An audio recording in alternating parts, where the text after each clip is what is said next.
Espírito me revela.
Seus inimigos cairão. Nosso Deus é mais forte, tudo Ele pode. Mais alto onde não há, Jesus é grandioso, tudo Ele pode. Confiando em nosso Deus e em seu eterno amor, não seremos abalados, não seremos abalados, não seremos abalados.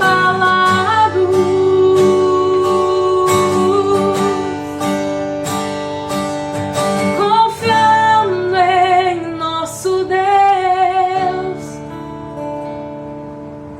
e em seu eterno amor, não seremos abalados, não seremos abalados, não seremos abalados. Sim, Senhor Jesus.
Bom dia, queridos, a paz, que bom estarmos juntos nessa manhã, celebrando a Deus, por esse canal. Seja muito bem-vindo a esse canal, graças a Deus pela tecnologia que nos possibilita estarmos juntos como igreja, cultuando ao Senhor nessa manhã.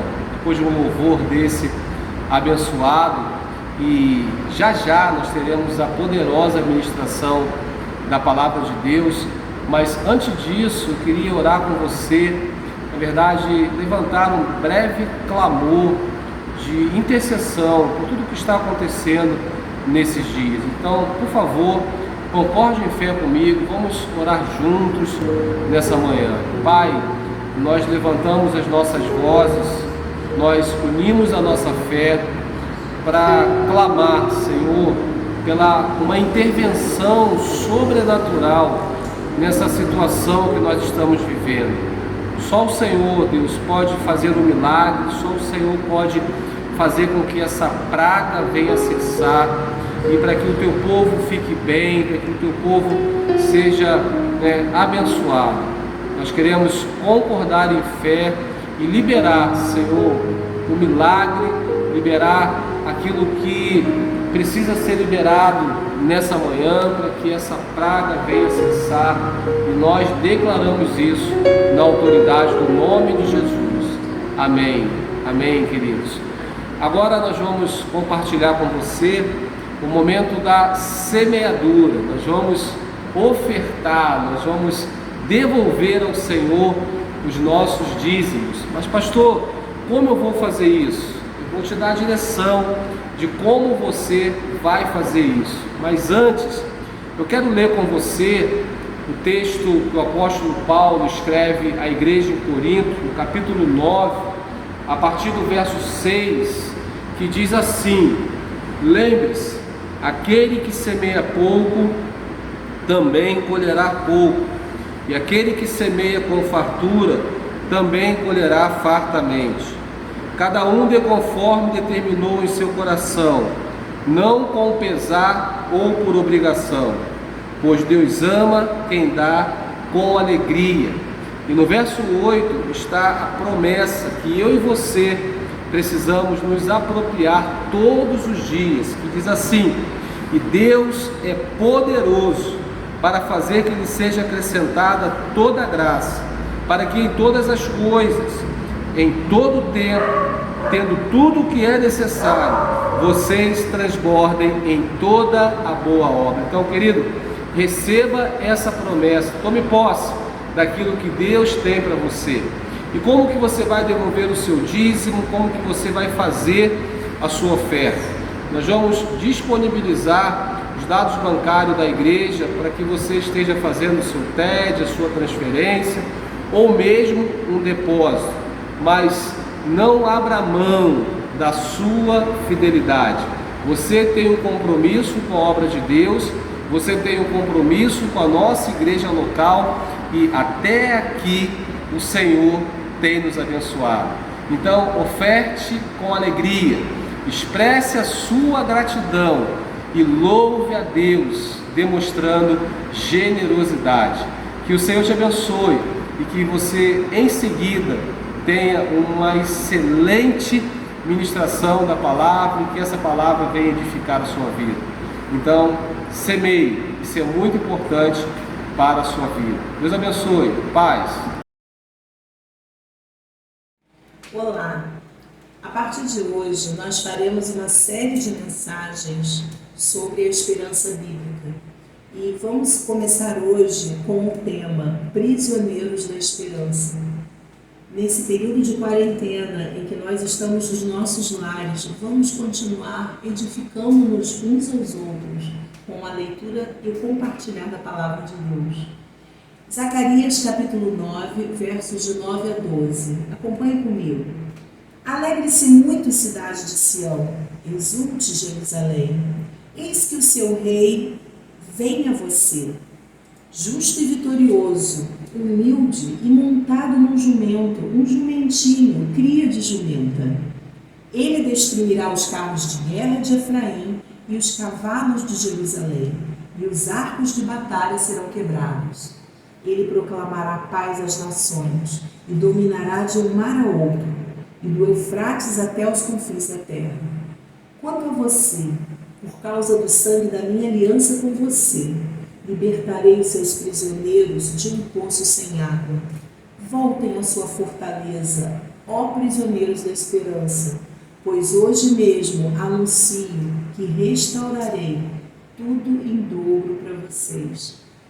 Nesse momento em que esse texto foi declarado pelo profeta Zacarias, o povo estava voltando do exílio para dar continuidade à construção do templo de Jerusalém.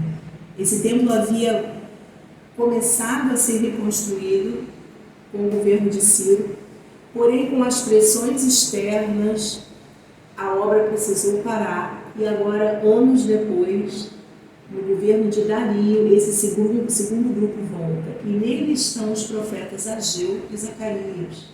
Eles são levantados pelo Senhor para levar o povo ao arrependimento e estimulá-los, motivá-los a voltarem à obra. É muito lindo esse texto. Ele fala de um momento em que eles estavam vivendo, mas ele também aponta para o período profético que viria com a volta, com a vinda e posteriormente o retorno do Messias.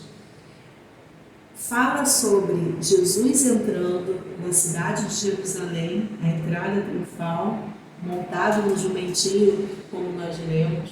Fala sobre a traição de Jesus, fala sobre o retorno de Cristo.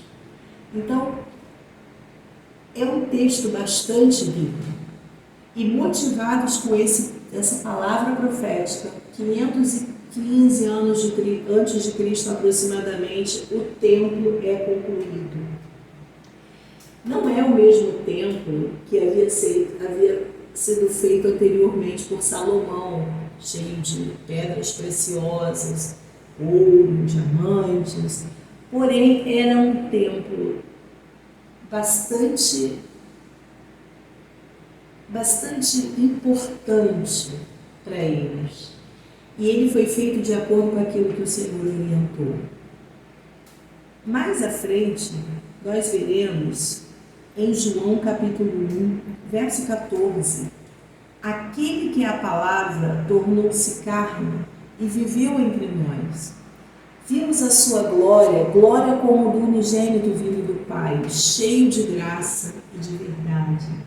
Com a vinda de Jesus, Cristo encarnado, Deus andando no meio do seu povo, nós vemos o desejo do coração de Deus de estar conosco, de estar no nosso meio, trazendo esperança, trazendo verdade, trazendo luz.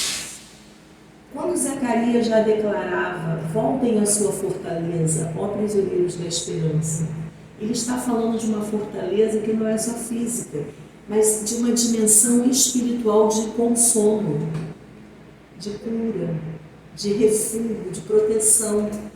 Volte à presença do Senhor, volte à origem, aquilo que o Senhor chamou para que você fosse, Jerusalém, cidade santa. Então, essa palavra, ela vem até nós também, não apenas para aquele momento, aponta para o Messias, porque Jesus é a nossa esperança. Ele habitou entre nós e vimos a sua glória como a glória do Pai. Jesus ressurreto, através do Espírito Santo, habita em nós, trazendo consolo, trazendo esperança, trazendo a restauração das nossas vidas. O primeiro ponto que nós vemos aqui, conheça as últimas notícias. Quais são as últimas notícias que você e eu temos visto na mídia, nas mídias? Quais são as notícias? Principalmente a respeito do coronavírus, do Covid-19, que tem assolado o mundo inteiro através dessa pandemia que vivemos. Mas será que as notícias que temos recebido todas apenas focam esse assunto? Talvez, boa parte delas.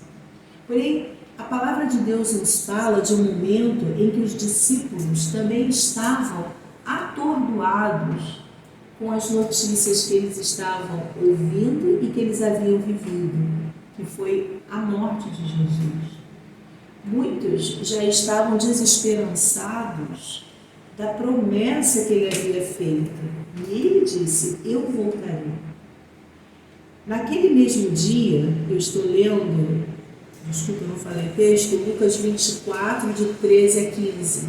Naquele mesmo dia, 2 deles estavam indo para um povoado chamado Emaús, a 11 quilômetros de Jerusalém.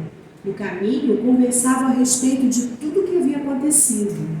Enquanto conversavam e discutiam, o próprio Jesus se aproximou e começou a caminhar com eles. Ele lhes disse, como vocês custam a entender? Como demoram a crer em tudo que os profetas falaram? Eles estavam tão atordoados, tão preocupados, tão atemorizados com as últimas notícias, que eles não perceberam que o próprio Jesus ressurreto estava no meio deles. Hoje não é diferente. Deus quer nos fazer sensíveis à sua voz. Às vezes, tudo aquilo que temos visto, ouvido, falado, anunciado, tem feito com que a nossa esperança fique um pouco apagada.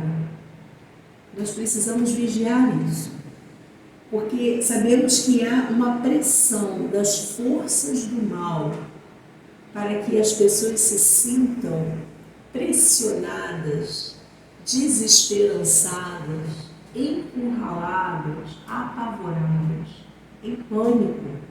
Mas essa não é a vontade do Senhor. Nós precisamos aproveitar esse momento para contra-atacar aquilo que temos visto, para nos colocar não apenas como mediadores dessas notícias, que também são importantes. É claro que eu não estou falando que nós não precisamos divulgar a necessidade de se cuidar, de cuidar do outro, de estar em casa, estar em quarentena, de fazer o uso correto do sabão, da água, do álcool gel. Não é isso. Mas nós precisamos aproveitar também esse momento para falar sobre paz, sobre alegria no Espírito Santo, sobre aquilo que nos dá força para viver, a fé em Jesus. O apóstolo Paulo declarou na primeira carta aos Coríntios, capítulo 15, verso 19: se é somente para esta vida que temos esperança em Cristo, dentre todos os homens somos os mais dignos de compaixão. A nossa esperança, ela está em Cristo. Ela começa aqui e ela continua na eternidade, ela não termina nessa vida. Mesmo que nós não alcancemos 100% dos nossos sonhos, 100% dos nossos anseios nessa vida, e nós vamos lutar para alcançá-los, vamos sonhar, vamos conquistar, nós sabemos que o Senhor um dia enxugará dos nossos olhos todas as lágrimas, conforme Apocalipse 21.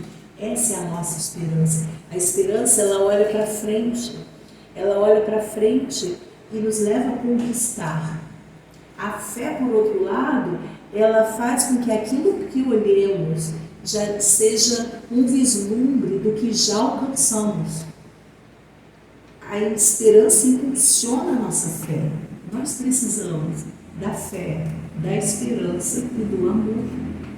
Então, Billy Graham, ele também tem a seguinte citação: o sofrimento faz parte da condição humana e vem para todos nós. A chave é a forma como reagimos a ele. Ou nos afastamos de Deus com raiva e amargura, ou nos aproximamos dele com confiança, humildemente. Que esse seja o momento em que estejamos refletindo a respeito do nosso relacionamento com Deus e como podemos potencializar a nossa relação com Ele e uns com os outros. O segundo ponto que nós queremos abordar: não seja refém do medo. O medo paralisa, rouba a energia, tira o vigor, ele traz desesperança aos nossos corações. No Salmo 23, que é conhecido como o Salmo do Bom Pastor, dos versos 1 a 4, nós vemos: o Senhor é o meu pastor, de nada terei falta. Em verdes pastagens me faz repousar e me conduz a águas tranquilas.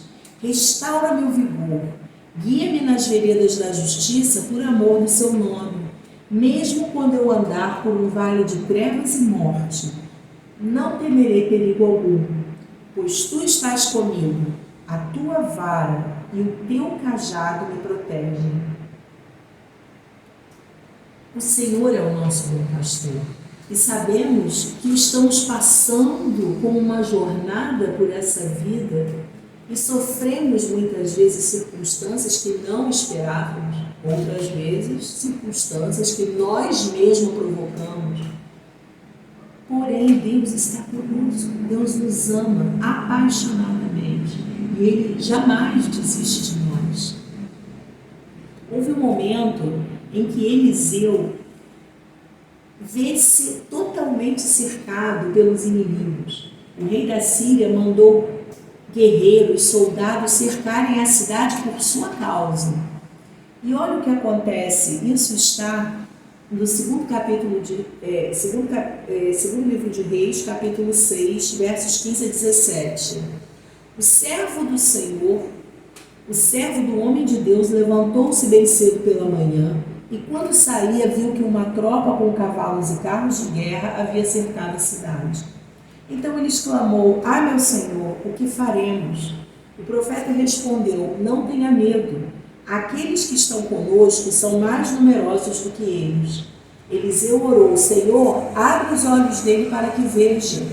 Então o Senhor abriu os olhos do rapaz, que olhou e viu as colinas cheias de cavalos e carros de fogo ao redor de Eliseu.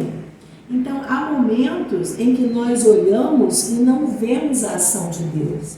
Nós apenas olhamos as circunstâncias e nós precisamos orar: Senhor, abre os meus olhos para que eu veja pela fé o teu agir, para que a minha esperança não esteja nas circunstâncias, mas no Senhor.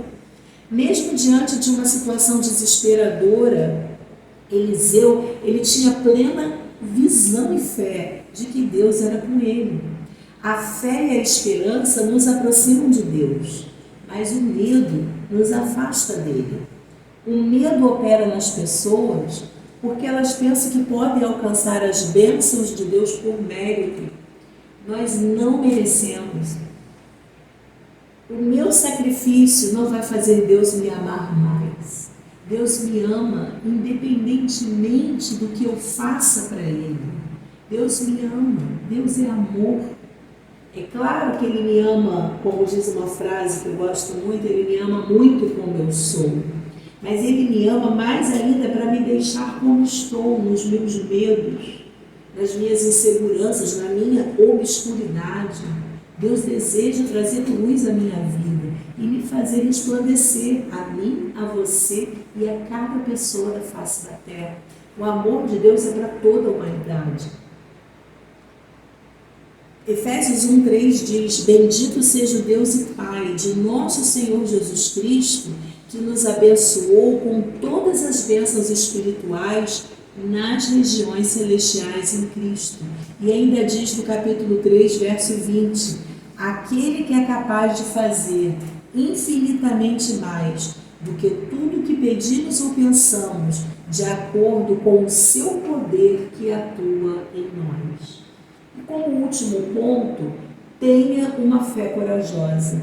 Nesse momento, nós vemos uma situação na Bíblia em que a rainha Esther é confrontada pelas circunstâncias e pelo seu tio Mordecai a assumir uma postura que faça com que ela seja exposta e defenda o seu povo.